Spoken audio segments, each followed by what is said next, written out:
did private practice in Atlanta, Georgia. Always felt that at some point I'd love to use my talents for the poor. In 1989, took my wife and I and the 3 kids and moved to Abidjan in the Ivory Coast with a team of about 12 and start a clinic. That was the plan. And so that's what we did.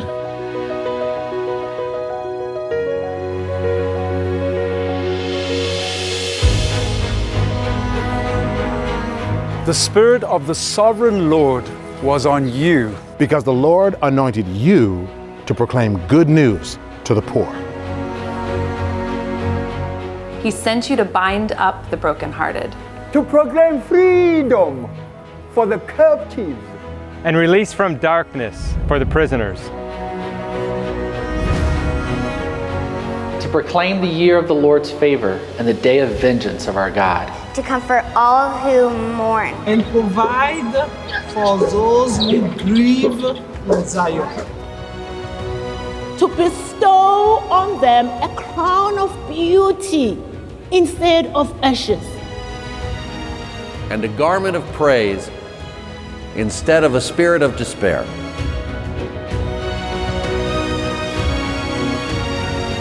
They will be called oaks of righteousness.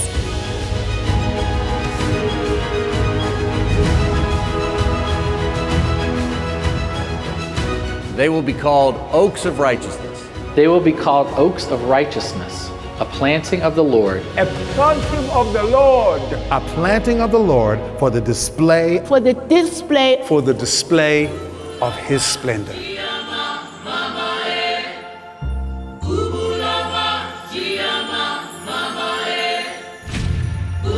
It's like Margaret Mead said. She said, "I never thought that a small group of dedicated individuals could change the world, but in fact, that's all that ever has."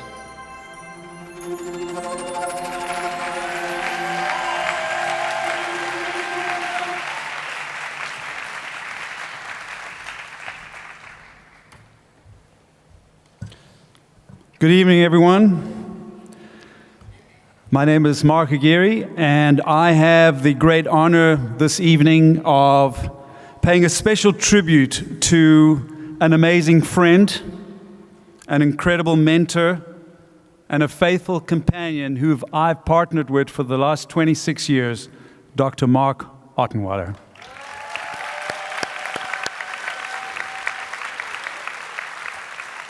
This man has had a tremendous impact on my life, and I know on many of you, either directly or indirectly. And his large heart for God and for those in need, coupled with his love and service and sacrifice, has transformed the lives of countless men, women, and children in Africa. And tonight, I not only want to tell you about how God has used this man powerfully, but I do believe that there are some secrets to the impact he has had that I think we can all imitate. For those who don't know him, 30 years ago, inspired by the scriptures like Isaiah 61, Mark left his successful practice and the comforts of home and his longtime friends and took his young family to Abidjan, Côte d'Ivoire, to help plant a church and also start an HIV/AIDS clinic. You see, the HIV/AIDS epidemic was spreading fast, and treatment and care were very costly and out of reach for many. So many were in desperate need for help. And so Mark worked in hospitals, attending to patients, many who had actually been abandoned and stigmatized by the HIV/AIDS epidemic. And he modeled what it means to have compassion. And he touched the lives of those that were deemed untouchable and unlovable. And he and his team started up a clinic to continue to serve those in need called the Centre d'Assistance Socio-Médicale, which became a home for so many people in need. And not only did they restore their health, but they restored their dignity and hope and relationships. And this clinic today has gone on to serve thousands upon thousands of people and is a beacon of hope in the country, and it's actually really well known today. thanks to Mark. His vision and passion to serve those in need led him to start programs in other parts of Africa. The epidemic was now spreading very quickly in the southern parts of Africa, and South Africa had become the epicenter. He and his family moved to Johannesburg, where he established a very large HIV/AIDS prevention care program that expanded to many provinces. Tragically, the epidemic was also leaving a large and growing number of orphans and vulnerable children. And many of these precious children faced huge challenges, including a lack of access to good nutrition, schooling, shelter, and parental love. And they too were being stigmatized and discriminated against. And what I saw in Mark was that he was never a person to see a person as a project. He took other people's suffering very personally, and every child was precious to him. And that is what compassion means. It means to suffer with. And through his leadership, we set up a 6-country program to serve these children and their families. And over the course of 5 years, over 150,000 children were served. Now, Mark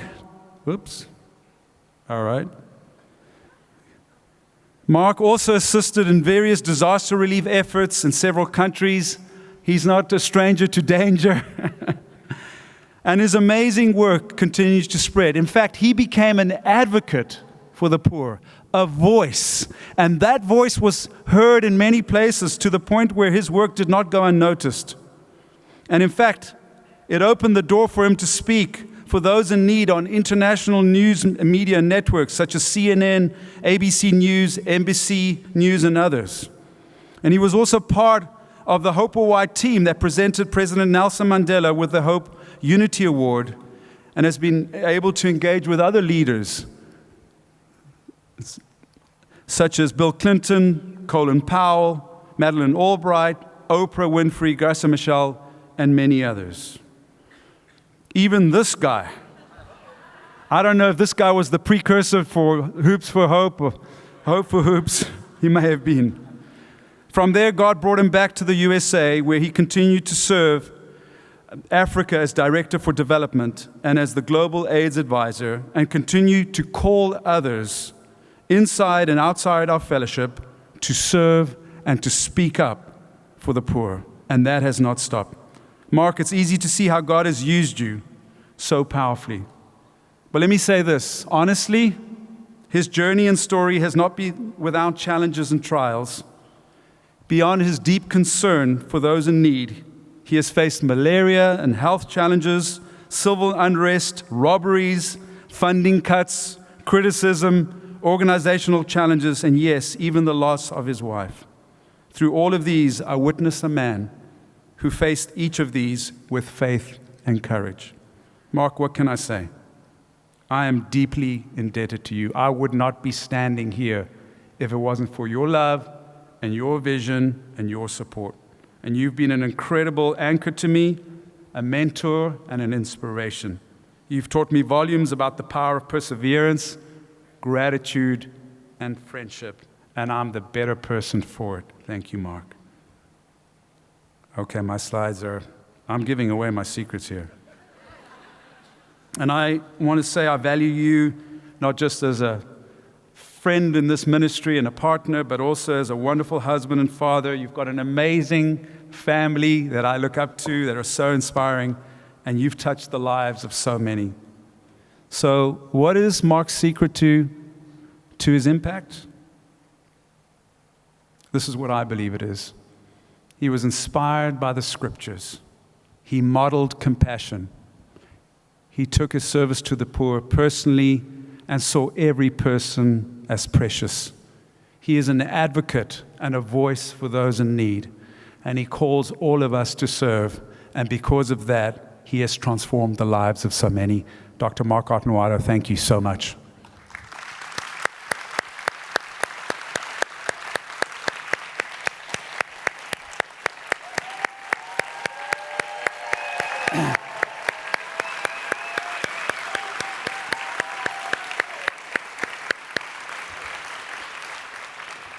I just Unfortunately, some of the Africa team couldn't be here, but I received many, many messages, tributes to you, Mark, and I just wanted to read out a quick few.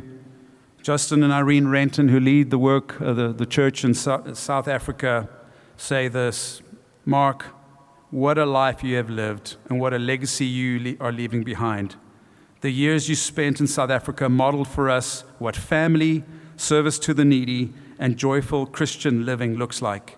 You taught us about the grace of God and showed us compassion in action. We love you, and your footsteps are still all across Africa. Temba Nzama, who you know, evangelist down there as well, says, so much of the relationships we have in the U.S. were established because of Mark and Diane adopting us into their family and choosing to pour themselves into us. They trained us to run Hope Youth Corps, and this opened a whole new world of connection and fellowship with our churches. We owe so much of our global perspective to them. Our desire to serve the poor was inspired by his call to have us become a voice for the voiceless. We are eternally grateful for the love and your impact that you've had on them personally and in Southern Africa. And then Duncan and Lisa, evangelist and women's ministry leader down there, also say, Mark, I really appreciate the amazing work that you have done for the poor in Africa over the last few decades. The thing that continually touched my heart about you was that you were a grassroots leader, servant leader. And by that I mean you always rolled up your sleeves and got involved. Whether it was holding a child or feeding the poor or getting involved in a deep, life-changing conversation, it was always wonderful sitting at your feet. Giabonga Gakulu from Duncan and Lisa. And then last, I'm going to let this video speak for itself. This is a family that's dear to Mark and Lynn and the Ottenwellers. This is about a young man that actually grew up in the programs in South Africa. I'm going to ask them to play the video. His name is Thabo and his granny. And they grew up, and today, Thabo is a community leader thanks to the work of Dr. Mark Ottenweller. Can we play the video, please? Hi, Dr. Mark. I'm with my grandma here, and I've grown, and would like to say thank you so much for everything, and we miss you, we love you. Just say anything, Gogo. Oh, hi, Dr. Mark. This is Gogo. I'll be 64 next month on the 8th of October. I love you very much for your support, and you've been thinking about you. We miss you so much. Thank you so much. Love you. Can we give Dr. Mark Ottenweller another round of applause? Amen.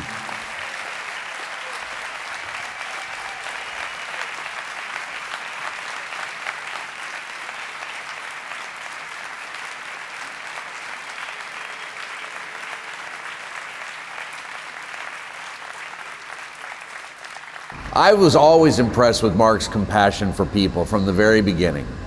The fact that he would give up his medical practice in Atlanta, he had a very successful practice. He gave it up in order to move to Abidjan and the Ivory Coast to start a clinic for people who were living with AIDS. It was an amazingly compassionate and sacrificial move. I'd see his compassion at work all the time. He was comfortable talking with heads of state, and he was comfortable talking with the poorest of the poor. I remember one time in Rwanda, we flew in right after the huge crisis there. We flew in, and it was getting violent in the refugee camps. I remember standing at the gate of the refugee camp one time, and Mark just walked on in boldly. I just remember thinking, boy, this is one compassionate, gutsy guy. I remember in South Africa, in dangerous, dangerous neighborhoods, we'd come in, put up a big tent, and people from the neighborhood who needed medical assistance would come, and Mark would help them. It was compassionate, and it was Christ-like, and I think that it's that big heart that's been driving him, making him such a Christ-like servant.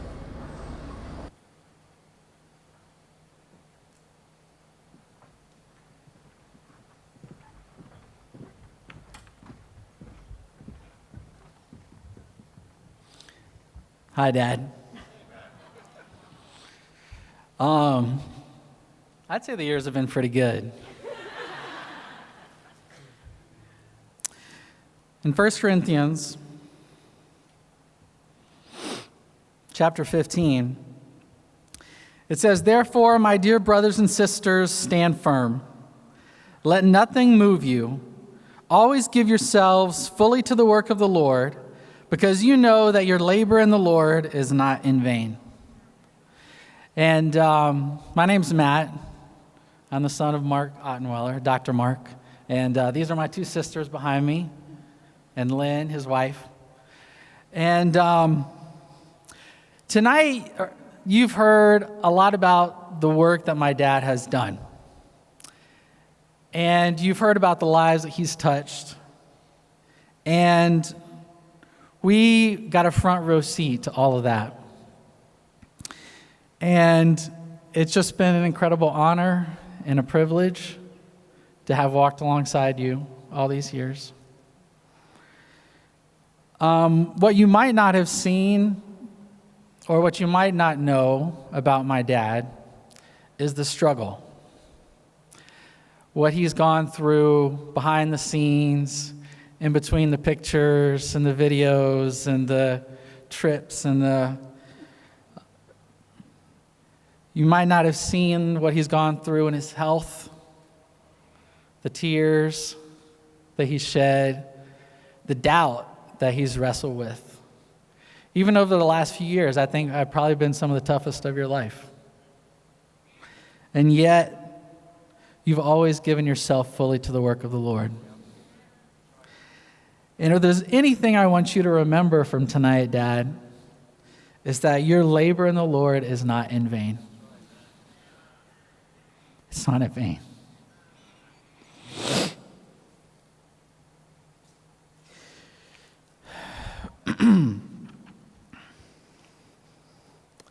It's hard to really put into words the impact that you've had on our lives, because it's just been our lives. But we have learned so many lessons from you. You have raised us in a life rich with God's written word, but also his living word. Because you didn't just teach us the Bible, you didn't just teach us how Jesus lived, but you showed us every day. Not just in your work with the poor, but also in just sharing the gospel everywhere you went. And I have a 3-year-old son and a 1-year-old daughter.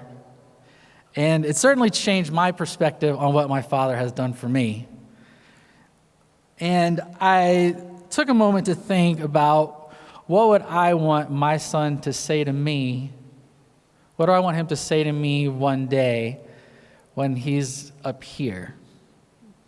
And I probably won't be down there with all these people, but I'll be somewhere. I won't want him to say that I'm perfect, because I think he'll know that pretty early on. I want him to know that I loved him. I want him to know that I had given him everything that I could. I want him to know that he had seen and felt the power and the love and the grace of God through my life. And we can say, without reservation, that you have loved us, that you have given us everything that you've had, and that we have seen God, and that we've felt him through your life. Thank you so much.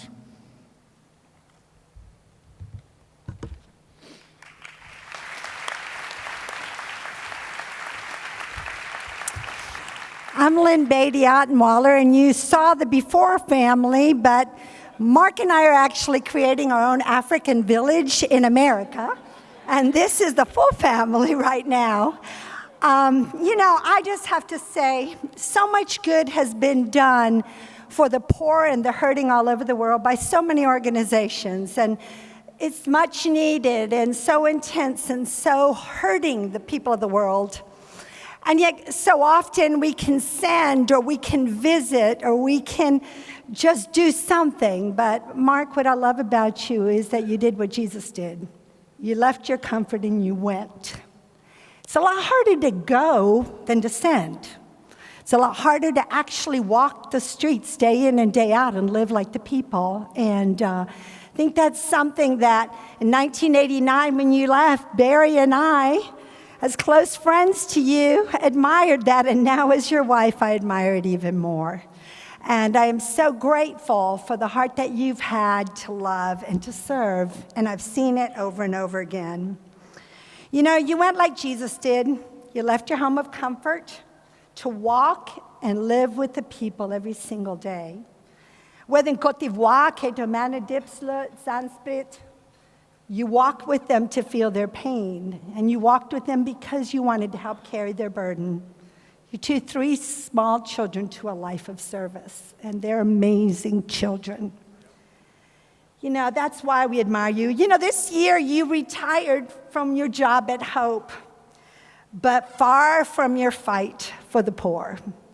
You will never retire from that fight, and all of us that know that and love that about you.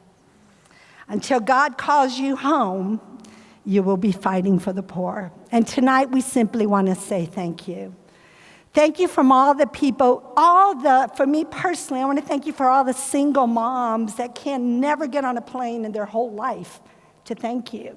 And for all the children in the villages and all the orphans and all the hurting that you have helped and served. I read a quote. Every broken life you've changed is an amazing thing, Mark.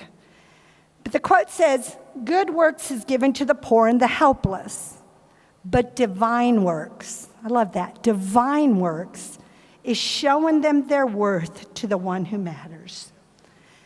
And tonight I want to thank you, Mark, for showing them their worth in the eyes of God. Thank you so much. I love you.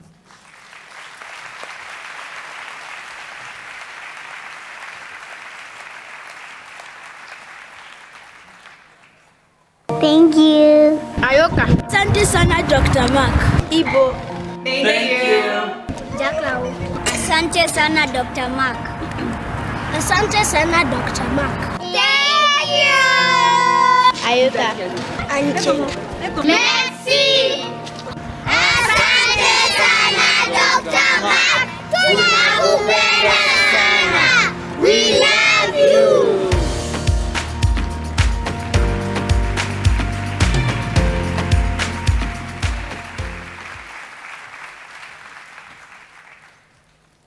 Mark, can you come on up here, please?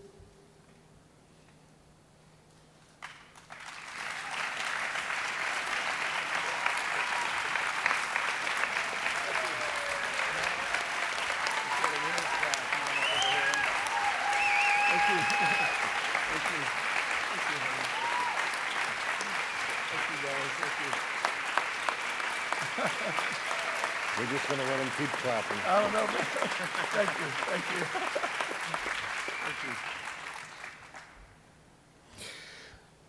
Mark, you're truly you're a legend. You are an inspiration. I know that there's a number of medical students in here, men and women. Those who feel called, I challenge you to be a Mark Ottenweller. Lynn, we have some flowers for you that represent the brightness that you provide to Mark. Amen. He's got a little bounce in his step. That's right. When he's around Lynn. That's right. And Mark, yesterday we gave honor to Pat Gimple and Bob. And when you see Pat, or when we would see Bob and Pat, or Pat now, and that we would think, first thing, Hope Worldwide. Second to them, when we see you, we think Hope Worldwide. We think AIDS orphans. We think orphans in Africa. We think medical help in Africa. There's so many things that come to mind that you represent. And we've talked about legacy a lot. And Mark, all of that, all that we've seen, that is your legacy. And your legacy's not done. Amen. But you have been a remarkable, amazing call to so many people to give up everything and to go where God is calling you. And for that, we give you a very small token, but hopefully a memorable token of just all the good that you've done around the world. Thanks, Mark. Thank you. Careful, that falls off. It falls off. Thank you. Thank you. Thank God. Love you too. Thank you for everything. Thank you for all you're doing.